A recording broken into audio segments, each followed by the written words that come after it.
Hello guys, welcome back to earth will be here.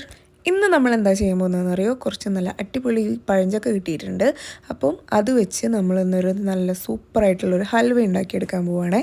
Halwa ഉണ്ടാക്കാൻ വേണ്ടിയിട്ട് നമുക്ക് ഇത്രയും ഇൻഗ്രീഡിയൻസ് ആണ് വേണ്ടത്. ഇതിൽ ചക്കയുടെ നമ്മുടെ ചുളകളൊക്കെ നമ്മൾ സീഡൊക്കെ കളഞ്ഞ് ഇതുപോലെ ഒരു 2 കപ്പോളം എടുത്തിട്ടുണ്ട്. അതൊന്ന് മിക്സിയിൽ ജാറിലിട്ടിട്ട് വെള്ളമൊന്നും ഒഴിക്കാതെ ഇങ്ങനെ അരച്ചെടുക്കുക. എന്നിട്ട് അതിവിടെ മാറ്റി വയ്ക്കുക.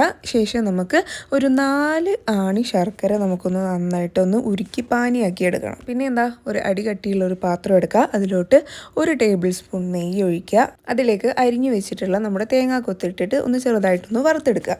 കൂടെ തന്നെ കുറച്ച് നമ്മുടെ കപ്പലണ്ടി, തൊലിയൊക്കെ കളഞ്ഞിട്ടുള്ള കപ്പലണ്ടി കൂടി ചേർത്ത് കൊടുക്കുക. നിങ്ങളുടെ കയ്യിൽ അണ്ടിപ്പരിപ്പുണ്ടെങ്കിൽ അതും ചേർക്കാം. ബദാം ഒക്കെ നമുക്ക് ഇഷ്ടമുള്ള നട്ട്സൊക്കെ ചേർത്ത് കൊടുക്കാം.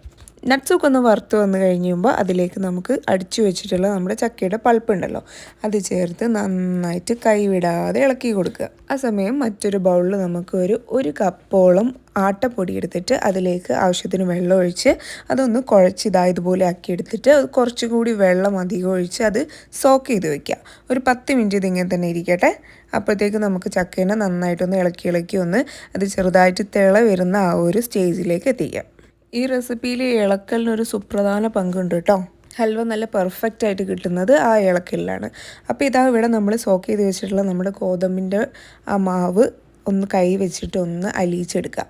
അതിനുശേഷം ഇതുപോലെ ഒരു അരിപ്പ വെച്ച് അതിങ്ങനെ ഇളക്കി അതിൻ്റെ ആ പാല് മാത്രം നമുക്ക് ആവശ്യമുള്ളൂ. ഇത് ഫുൾ ഇളക്കി ഇങ്ങനെ അരിച്ചെടുത്ത് കഴിയുമ്പോൾ ഞാൻ കാണിച്ചു തരാം. കുറച്ചിങ്ങനെ വേസ്റ്റായിട്ട് ഇതുപോലെ വരും. ഇത് നമുക്ക് ആവശ്യമില്ല, കളയാം. അപ്പോൾ ഇപ്പോൾ ഈ ഗോതമ്പിൻ്റെ ആ ഒരു മിൽക്ക് നമ്മൾ ഇതിലോട്ട് ഒഴിച്ചു കൊടുത്തിട്ടുണ്ട്. ഇനി നന്നായിട്ട് തന്നെ ഇളക്കിക്കൊണ്ടിരിക്കുക. ഇതിപ്പോൾ ഞാൻ മാക്സിമം സ്പീഡിലിട്ടിട്ടാണ് ഈ വീഡിയോ നിങ്ങൾക്ക് കാണിക്കുന്നത്. ഇതിൽ കുറേ നേരം ഇളക്കുന്നുണ്ട് കേട്ടോ.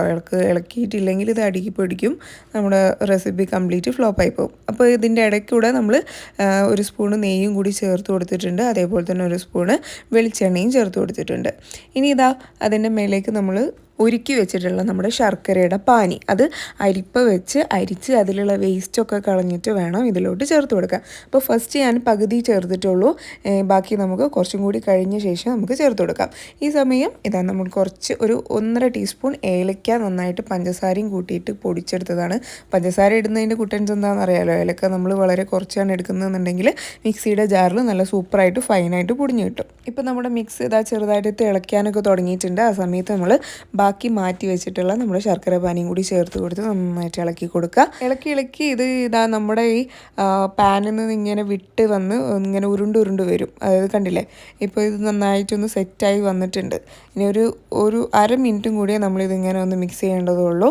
അതിനുശേഷം ഇത് ചൂട് പോകുന്ന മുൻപ് തന്നെ നമ്മൾ ഏത് പാത്രത്തിലാണോ സെറ്റ് ചെയ്യാൻ ഉദ്ദേശിച്ചിട്ടുള്ളത് അതിൽ കുറച്ച് നെയ്യോ അല്ലെങ്കിൽ വെളിച്ചെണ്ണയോ പുരട്ടി അതിനൊന്ന് സെറ്റാക്കി വെച്ചിരിക്കണം. അതിലേക്ക് വേണം നമ്മുടെ ഈ ഹൽവ മിക്സ് നമ്മൾ ചേർത്ത് കൊടുക്കാൻ. എന്നിട്ട് ഇതുപോലെ ഒരു സ്പാച്ചിലോ അല്ലെങ്കിൽ സ്പൂണോ ഉപയോഗിച്ചിട്ട് നന്നായിട്ട് ആ പാത്രത്തിൽ അതിനെ സെറ്റാക്കി ലെവൽ ചെയ്തെടുക്കുക.